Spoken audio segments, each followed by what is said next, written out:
नमस्ते। चुनौतियां हमारे जीवन को अधिक रुचिकर और अर्थपूर्ण बनाती हैं। प्रिय मित्रों, जीवन चुनौतियों से भरा हुआ है और जिस जीवन में चुनौती नहीं है वह जीवन व्यर्थ है। चुनौतियां कब आती हैं? जब आप बड़े बड़े कामों को करने के लिए आगे बढ़ते हैं, जब आपकी कल्पनाएं बड़ी होती हैं, जब आपके सपने साकार करने की आप में दृढ़ इच्छा शक्ति होती है और आप उसे साकार करने के लिए भरपूर प्रयत्न करते हैं, तब आपके जीवन में चुनौतियां दिखाई देती हैं। यदि हमारे पास कोई लक्ष्य नहीं है, जिंदगी व्यर्थ है, अनाप शनाप कामों में लगे हुए हैं जिसका कोई अर्थ ही नहीं है, तो हमारे सामने चुनौतियां आएंगी कहाँ से? चुनौतियां तभी तो आएंगी जब आप बड़े सपने देखेंगे, बड़ा काम करना चाहेंगे, मानवता की भलाई के लिए सोचेंगे और अपने जीवन को अर्थपूर्ण बनाना चाहेंगे।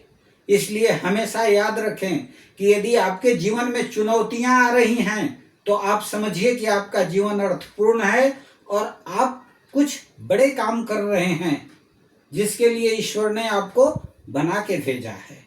आप बड़े सौभाग्यशाली हैं कि आपको ईश्वर ने अनेक चुनौतियों का सामना करने के लिए भेजा है, क्योंकि आप उनके बताए हुए बड़े कामों को, बड़े सपनों को साकार करने में लगे हैं।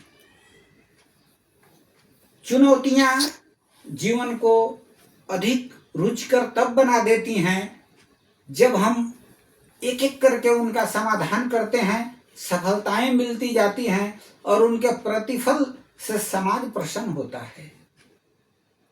जब हमारे काम से दूसरे प्रसन्न होते हैं तब हमें समझना चाहिए कि हमने जो काम किया वह सही है।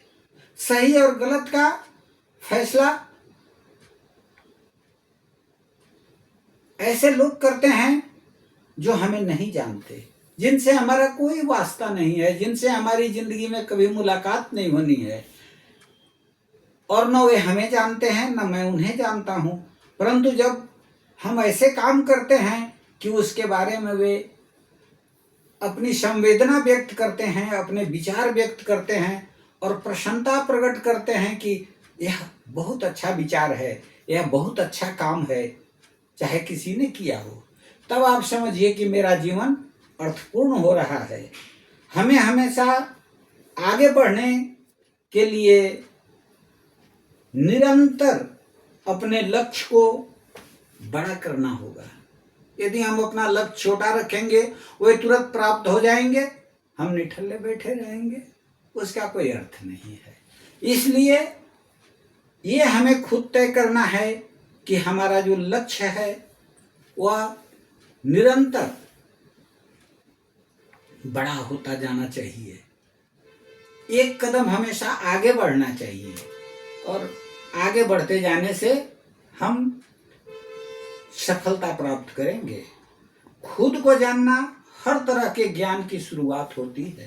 सबसे पहले हमें खुद को जानना चाहिए कि हम क्या हैं, हमें क्या करना चाहिए, क्या नहीं करना चाहिए और अपनी क्षमता का भी ध्यान रखना चाहिए। रहीम जी ने बड़ा अच्छा कहा है कि अपनी पहुंच विचार के कर्तव्य करिए, दौर ते पांव पसारिए, जैती लंबी शोर। अर्थात हमें अपने लिमिटेशन में ही अपनी कल्पनाओं को रखना चाहिए जो हम कर पाएंगे, तभी हम चुनौतियों को पार करेंगे। हमारे ऐसे सपने और ऐसे लक्ष्य भी नहीं होने चाहिए जो हमारे पहुंच से बाहर है। लेकिन जब मानव जोर लगाता है पत्थर पानी बन जाता है, ऐसा भी नहीं सोचना है कि हमसे कुछ नहीं होगा। इसलिए जीवन को सार्थक बनावें और चुनौतियों का सामना करें। जीवन में चुनौतियों को आने से प्रसन्न हो, घबराएं नहीं और सदा सर्वे भवन्तु सुखिनः सर्वे सन्तु निरामयः के भाव से सोचें। चुनौतियां अपने आप चली जाएंगी। नित्य जीवन के संघर्षों से जब थक चुका हो अंतर्मन, तब सुख के मिले समंदर से रह जाता कोई अर्थ नहीं।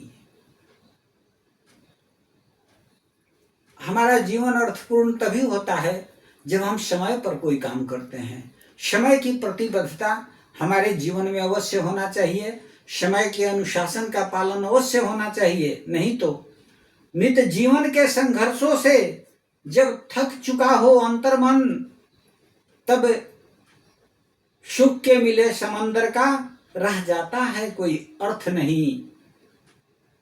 जब हमारा मन अंतर्मन एक बार जब थक जाता है तो कितना भी सुख मिलने से हमें उसका कोई अर्थ ही नहीं रह जाता है हमारे जीवन में। जब फसल सूख कर जल के बिना तिनका तिनका बन गिर जाए, फिर होने वाली वर्षा का रह जाता है कोई अर्थ नहीं। जिस तरह से जब फसल सूख कर तिनका तिनका करके पृथ्वी पर बिखर गया, उड़ गया सूख करके, तब लाख समुद्र का पानी बरस जाए उससे कोई फर्क नहीं पड़ता है। उसी तरह से यदि हम समय पे कोई काम नहीं संपन्न कर पाए और उसके बाद हम लाख सुख सुविधा से लैस हुए, उसका कोई अर्थ नहीं रह जाता है। जब फसल सूख कर जल के बिना तिनका तिनका बनकर गिर जाए, फिर होने वाली वर्षा का रह जाता कोई अर्थ नहीं। ठीक इसी तरह से संबंध कोई भी हो लेकिन दुख में साथ न दे अपना, फिर सुख के उन संबंधों का रह जाता है कोई अर्थ नहीं।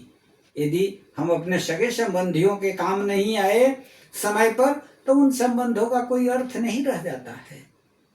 इसलिए मित्रों, अपने जीवन को सार्थक बनावें, चुनौतियों का सामना करें, सदैव प्रसन्न रहें, समय की प्रतिबद्धता और संबंधों का ख्याल रखें।